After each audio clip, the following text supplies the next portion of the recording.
Hello guys! Come with me as a first-time solo traveler. This is me preparing and hindi na ako nakatulog. Dahil ang pupuntahan natin ay ang aking dream destination, which is Baguio. Thank you so much sa aking mother and sisters paghatid sa akin sa bus terminal. Siyempre, pakainin muna natin sila guys. And after namin kumain is naghintay na rin ako ng bus. Hindi ko na na-record yung pagsakay ko sa bus kasi natulog muna ako. Nagising ako na medyo maliwanag na. Thankfully, may dala akong payong dahil umuulan dito. And ayan, nasa Baguio na tayo and binaba ako ng bus sa may SM Baguio. Around 7:30 ako nakarating kaya close pa yung SM. Kaya naglakad-lakad muna ako dito. At pumunta ako sa pinakamalapit na coffee shop na open.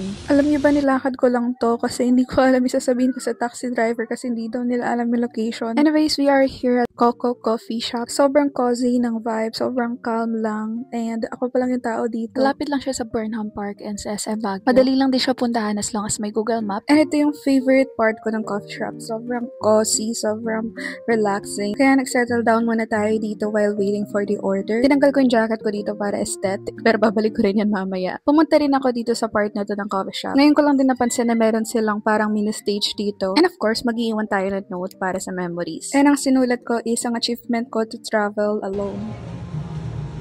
Nandito na yung order natin and sobrang relaxing na mga sound. Tagos na tagos talaga guys.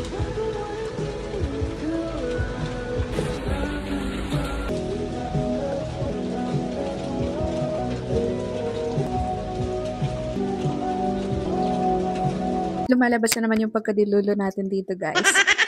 Pero legit guys, feeling main character ako dito na para bang nasa movie siya. Yung in-order ko dito is para siyang bibimbap. Para medyo healthy pa din syempre. Ito yung first meal ko sa Baguio. And in fairness, ang dami ng serving nga, hindi ko siya naubos. Pina-take out ko yung tira. Try din ako mag-video with microphone dito pero hindi ko alam bakit mayroong echo. Outfit natin. Nandito ako sa Coco Coffee Shop. Nag-order ako ng non-coffee Spanish latte. Outfit for today?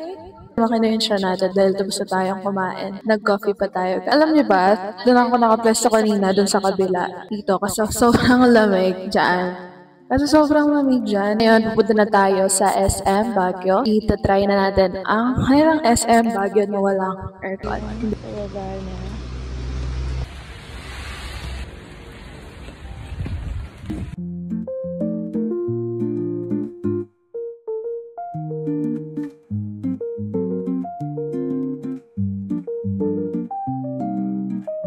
After sa SM, ang next stop ko ay ang sikat na Catholic Church dito sa Baguio. And onting lakad lang, nandito naman tayo sa Ililikha. Malapit lang siya sa church. Kung saan maraming mga artists yun na dito at mga creative na persons. Super bago nito sa paningin ko and feeling ko na sa Harry Potter ako. Ito yung unang napuntahan ko, malapit lang siya sa entrance. Ang napansin ko lang is halos nagtitinda rin sila ng mga keychain and souvenirs. Pwede rin magpahula dito guys. At meron din store dito nagtitinda ng mga stone and lucky charm daw sila. Bumaba ako dito and dito ako nakabili ng mga keychain. Ito yung name ng store nila. Pumili din ako ng flower bago ako umalis. Sakto pa, super cute ng couple na nasa harap ko, holding hands while walking. Sa harap ko pa talaga, Lord. Charis. Pero I'm still very happy kasi birthday ko na bukas and feeling ko advance gift ko to sa self.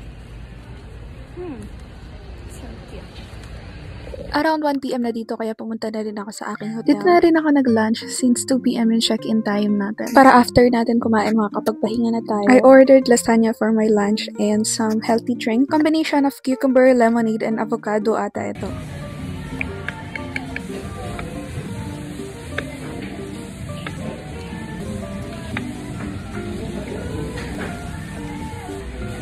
This is my room 310. It's just a single bed, but it's so cute and so clean. And then, here's the view. Dalawa yung mirror niya kasi nasa dulo ako. Thank you so much, Lord. Sobrang cute! Bagyong bagyo ang dating, guys. Meron din siyang TV. And this is the bed. Sobrang lambot yan. And then, aesthetic din yung fan. Dito yung mga gamit. And this is the mirror. And this is me. Surprisingly, sobrang linis niya. Meron siyang heater. Di ko siya natanong but there is. Yan. Meron siyang free shampoo. So clean. Burst. Okay. Here. Nalagyan ng gamit. Ang ganda! I love it. Finally, after walking around here in Baguio for almost 6 hours, makakapagpahinga na rin tayo. Hindi ko lang pinapakita guys, pero sobrang sakit na ng likod ko dyan kasi meron akong backpack and handbag. But it's all worth it, and thank you so much Lord for this trip. I am so very grateful to have the privilege to travel. Super happy din, obvious naman, di ba? After mag-concert, makakapagpahinga na rin ang princess dahil baka magalit ng mga katabi natin. Kakagising ko lang, madilim na. Meron ng city lights dun sa likod ko. Maliligo muna ako, guys.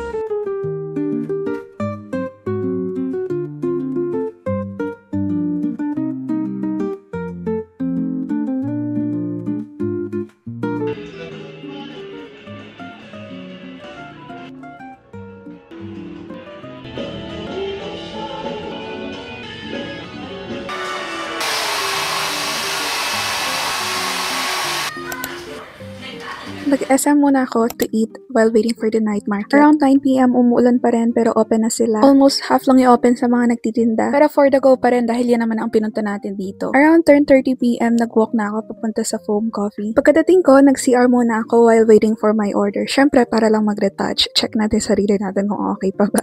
This is the selfie I took. And nag-order lang ako ng matcha since may dala akong cheesecake na binake natin. And ilang minutes na lang ay birthday na ng Disney Princess. Around 12 AM, tumawag ang mom ko with my sister and my nephew to sing a happy birthday for me. Nakakatuwa lang kasi kahit hindi ko sila kasama physically, they tried their best to make me feel special for them. Thank you so much to my bebe ko, to my sister, and to my mom. After the call, even nahihiya ako. I asked the crew to help me light my candle. Candles pa lang kasi marami. Because no one will do it for me and that's okay, so I should.